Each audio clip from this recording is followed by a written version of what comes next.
quick look around the tyre, see if there's anything obvious.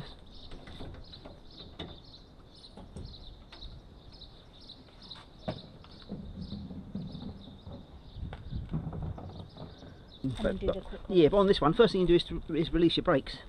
So on here, there's going to be a little debris here. This looks like it to me. You ever seen this? Yes. So that levers the brakes away from the rim, so it'll come out. Okay. And then you release that. The wheel should just jump out then. Anyway, so I'll get him off first. So that's got to come off of there. So the valve can come out. Put them somewhere. There should be one on the new one anyway, but I'll put them where we can find them. And then with the levers, right. Looks like so I undo the brakes, undo the valve. Yeah, so that was a little brake debris. You've obviously got to remember to put it back on when you finished. Okay. Yeah, otherwise brakes won't work. So you just need to. It's a grasshopper. Yeah, come away from the valve. We'll leave it off the rim. And it feels like it's going to be quite easy actually. Sometimes they're really tight, but this doesn't feel too bad at all. So if we get him started there, and get another one round here, that's going to come off pretty easy, I think. Wow. And then once you get to that far, you can normally just shove him in and do that, and it will just, that's it. Once you get so far, it becomes really easy. Okay. And he just pops out like that. So I put it in that way. Yeah. Most tyres have an arrow to show you which way they've got to go. Some don't. Some can go either way. I put the tyre lever in that way. Yeah. Okay. No, I mean, so yeah. So if you they're probably not the strongest tyre levers in the world actually, but so sometimes you get a really tight tyre, you break the levers. Okay. Yeah. I think these are like sort of Wilco specials. Such a light wheel, isn't it? Sometime on here. That looks like an arrow really. That's probably showing you the way it should go. Which is right, because that is the way it is going. So if you have to take the tyre right off and put it back on, then you or when you put a new tyre on, you need to look at the arrow and make sure it's going the right way. Okay. But on this, I don't think we're going to need to worry too much. We can probably get away with just getting one side of it out. Like that.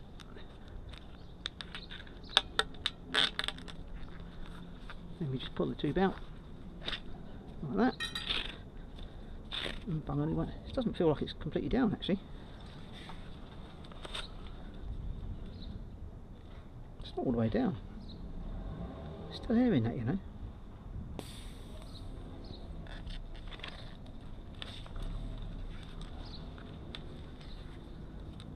Is it definitely punctured? It wasn't just the valve wasn't seated properly, something was it? Let's have a, so while that's off. Broken or something? Don't know. We'll pump it up in a second. Make sure, see if it goes. So if you ever feel around the inside of the tyre, I would sort of, and if sometimes obviously there's been a thorn going, you'll catch it on your finger and so you'll know it's there. But I can't feel anything in there. I don't think there's anything in it. No, it just started going down sort of slowly. Yeah. Nothing in there. Maybe it's just old. I don't know. I don't They know. might get a bit perished. And then you can also look around the inside because sometimes a spoke will come through, but the rim tape's really good on this. So if we, I think so. I've done this in puddles at the side of the road before now. Because you have to look for the bubbles. So what happens is, if there's a puncture, the air will come rushing out and you'll see a little stream of bubbles coming out. Right, so reverse of what we just done really. So I take these off. I hope I bought the right size. I took a bit of a guesstimate at it. 27, sorry, 700 by whatever it is. 700 by 25, 32C. Yeah, that's it. That's the one. Oh, look how we go. Let's try it. So you want to find your valve hole. There it is. We'll start there, poking the valve in. And that's it. That's it. And you should have a little ring to hold it on there. I'll just put it on loosely for now. Like that.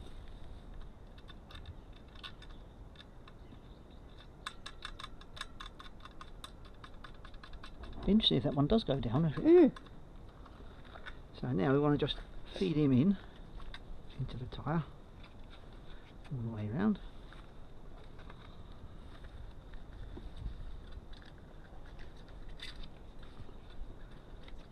Like that. when you get to the last bit of the tyre going on, you've got to be careful not to pinch the tube between the tyre and the rim. Okay. Because if you do, I've done it myself, you split the tube. Oh. So you get it all back together and you're start back to square again. one. Okay. Okay, so always start with the valve. Just to get the other side. So the one side of the tyre's already on. So obviously if you're putting a new tyre on, we'd have to take the tyre off. But because we're not, so we start him going in. And as he goes in, if you get him right down into the well of the tyre, you find you've got a lot more room at the top. Okay. And it'll be a lot easier to get the top end in. The last bit of the tyre. Yeah. And again, just make sure we're not pinching the valve. So I shove him right in. On those Marathon Plus tyres, which are notoriously hard to get on, you have to sort of get cable ties or old toe straps or whatever and hold it in as you go round to get it at the top. But this one's going on really nice actually. Famous last words. It is worth taking your time to avoid pinching the tube really. Yes. It's alright for these pros with their team cars and a spare set of wheels on top Just of them. throw a new bike at them. Yeah. I didn't want you to be sat on the side of the road and attempt to learn how to do this. No, you'll be alright, be able to do it. Just feed him in all the way around. And it's only the last little bit that's hard usually. The rest of it sort of feeds in quite nicely.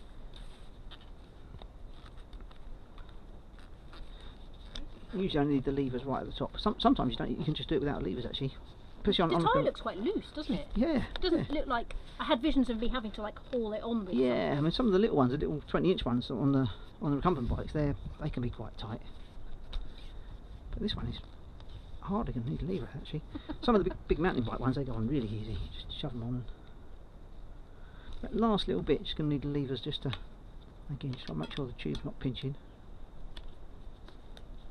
So that might have been that way then. Just hook him over like that. And like that, and then like that, and he's in. Oh God, okay. That's it.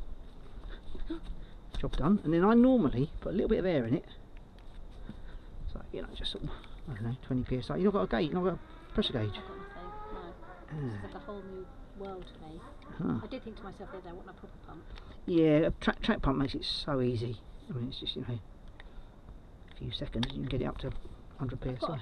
Foot pump. I must have a look and see if there's a thingy pumper, because I always just use my car one, but these are different. These are Presta valves, aren't they? Not Schrader ones. They're Presta, yeah. Yeah. So I can't use my car one.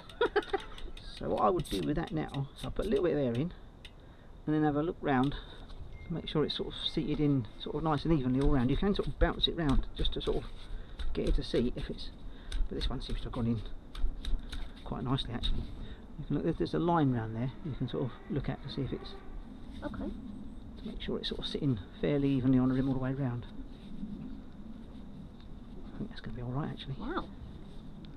That was less traumatic than I expected. Yeah, it's normally pretty easy. I mean, it's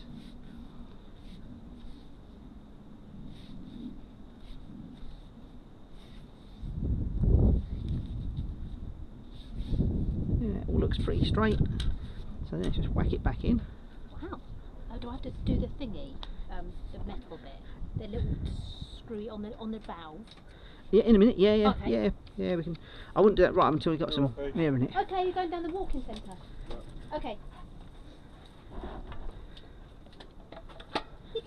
That's it.